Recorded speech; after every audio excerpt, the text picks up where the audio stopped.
Hello, everyone! Chapter 4, Part 3.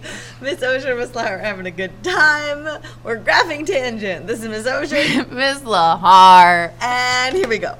So, tangent, okay? Tangent. You need to remember that tangent is y over x. So we are going to have asymptotes because it's a fraction and you can't have 0 on a fraction. So anywhere that you have x is 0, like 90 and negative 90, you're going to have an asymptote.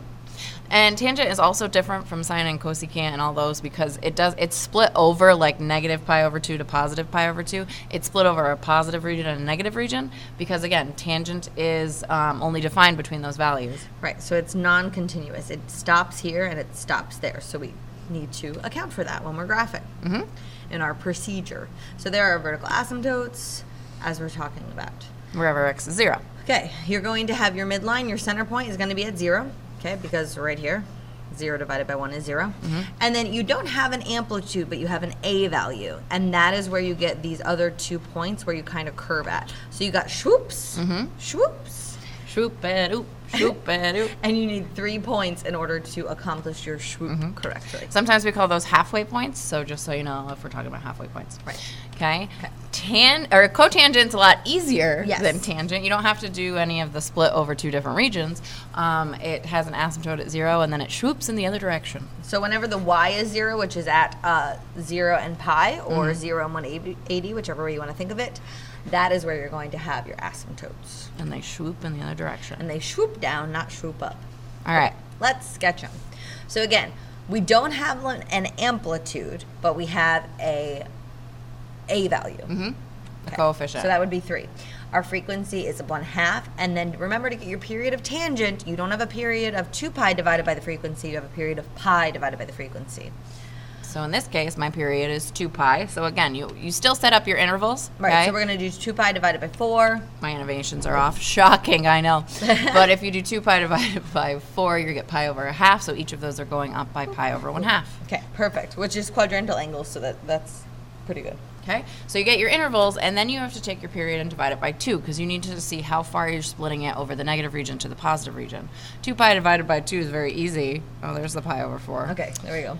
It's pi, so I know that my asymptotes are going to be at pi and negative pi. Okay, so again, this is the new step. This is the step that people always get confused on. Everything else is what we've done so far. This is because you have to figure out where your asymptotes are. So you take your period, you divide it by 2 to find your negative asymptote and your positive asymptote. So in this case, that's at pi and negative pi. Then you just always do your center point, Boom, and then boom. you do your halfway point. So you can see they're at 3 and negative 3 because of that amplitude value.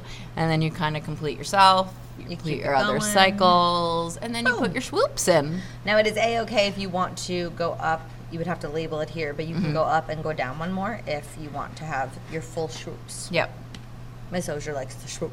Swoop-a-doop. All right, cotangent's the easy one. So remember, it's still the same thing. You have to kind of know what the A value is. So we got 2, we got a frequency of 3, we got a period of pi over b, which is pi over 3. Whoa. So then you take pi over 3, you divide by 4.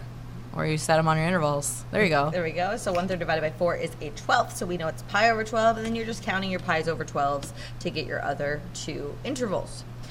Now, with cotangent, you do not have to do that other step that we stopped and paused at in the last one. It's just your asymptotes are going to be at your period. So at pi over 3, at negative pi over 3, and technically at 0. Don't forget, it's 0 and 180. And because your period is essentially 180, it's always whatever your period is. Boom, boom, So your center points will be at those pi over 6 values, and then you're going to swoop in the other direction, so swoop down.